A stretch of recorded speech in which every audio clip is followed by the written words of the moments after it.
Today we're going to take a look at stocks. So again, just a reminder that owning a stock is like owning a small piece of a company. In order to make money, they always say to buy when it's at a lower value and then sell it when it's at a higher value. So a couple different ways for you to get your return. The first way is from what we call a dividend.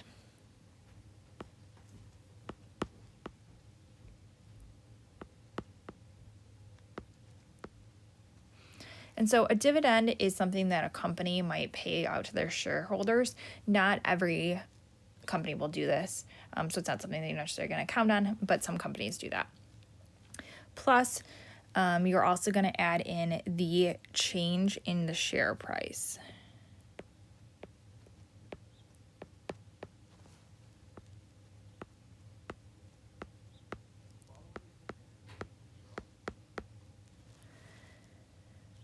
So if the company pays you out something, plus the value of the stock goes up, and then when you go to cash it out, then you're going to be getting a return on it. A lot of people, when they're investing, they're going to go ahead and they're going to check out the index. You've probably heard of all three of these, and they kind of give you a sample of how the stock market is doing at the time. So the first one is the Dow Jones, and so the Dow is the 30 largest stocks on the exchange.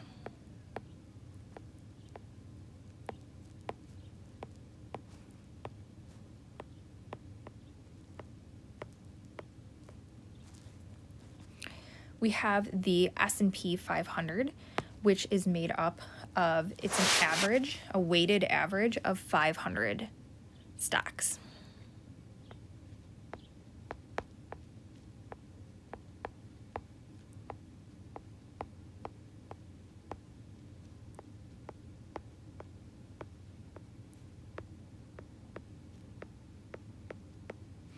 And then we have the NASDAQ,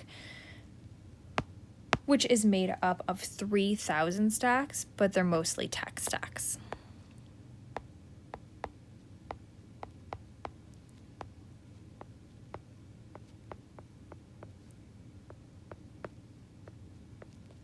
So when people are saying the market is up or the market is down, oftentimes they'll be checking out these to kind of see the trends in them. So some people will invest in stocks on their own. Other people will use a broker. And there's lots of different types of involvement that you can have. So becoming more popular nowadays are these discount online brokers. And so they're companies like Vanguard or Fidelity.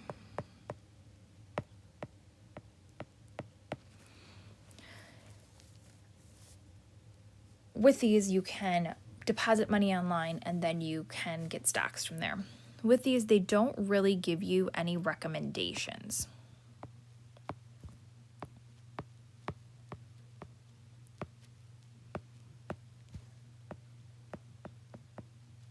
And what I mean there is that they're not going to tell you, well, you know what, maybe you should take your money out of this stock and put it into another one. They'll monitor it for you. They might help you get started initially, but they're not really going to give you as much advice as you would get as if you had a full service broker. So a full service broker will help you make an investment plan.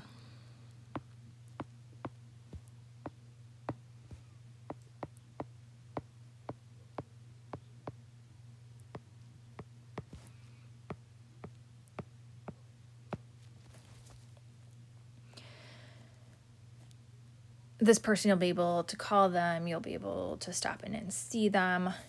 They can kind of talk out different scenarios with you. And then the last one is a money manager, and they handle large sums of money.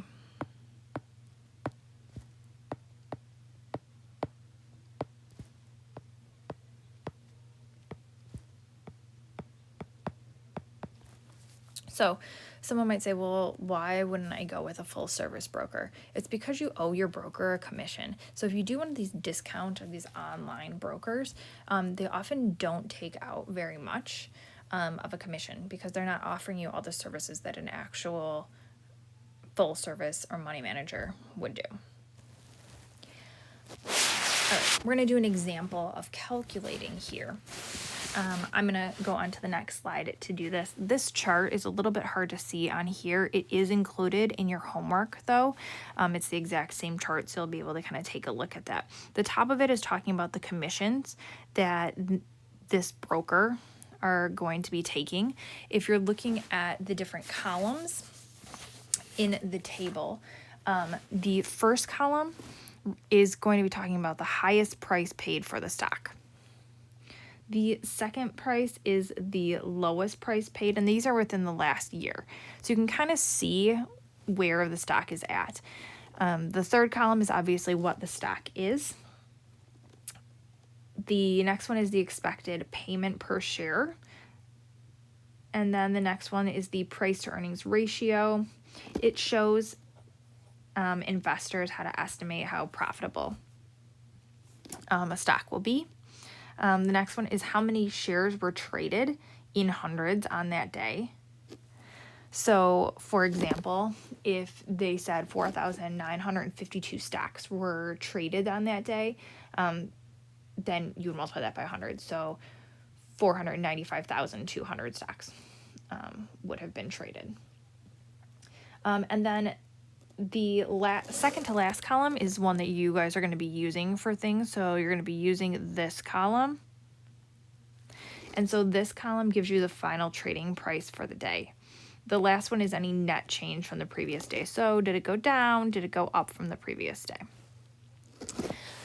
So the problem that we're going to be taking a look at is the fact that Sarah bought stock in GTE 3 months ago. She bought 100 shares at 32. Yesterday she sold at the rate on the chart. What is her profit or loss on the transaction?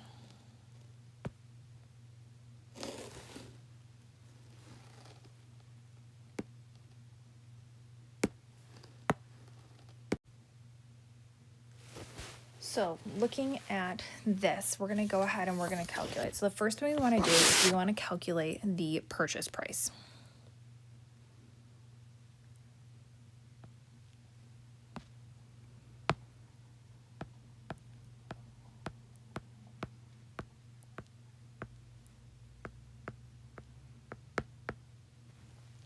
And it actually didn't come through on here. It should be 32 3/8 that she bought the shares at.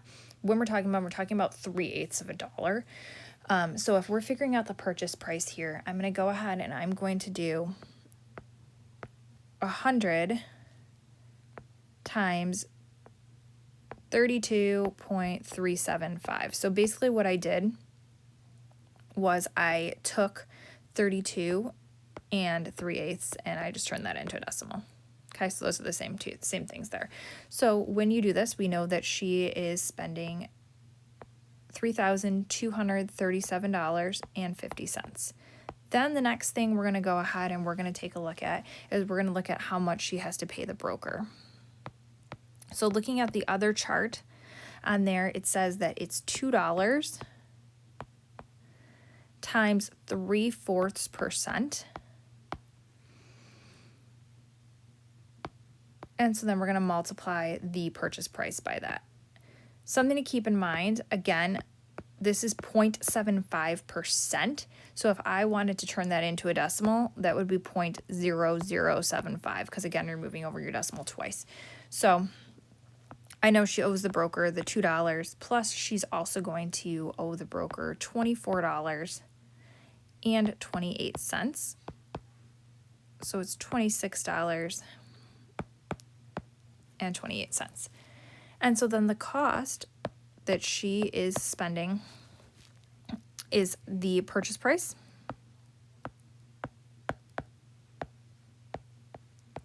plus what she has to give the broker. So we know that she is going to be spending $3,263.78. Then she goes ahead and she sells it. So when she sells her 100 shares and she sells them at the rate on the chart, which is $34 or 34 1/4, which is 34.25. So then if we go ahead and we multiply this, we're going to get 3,425. We still have to pay the broker. We're paying the broker both times. So you can see how your fees can sometimes add up. We're paying the broker $2 times that 0.75%.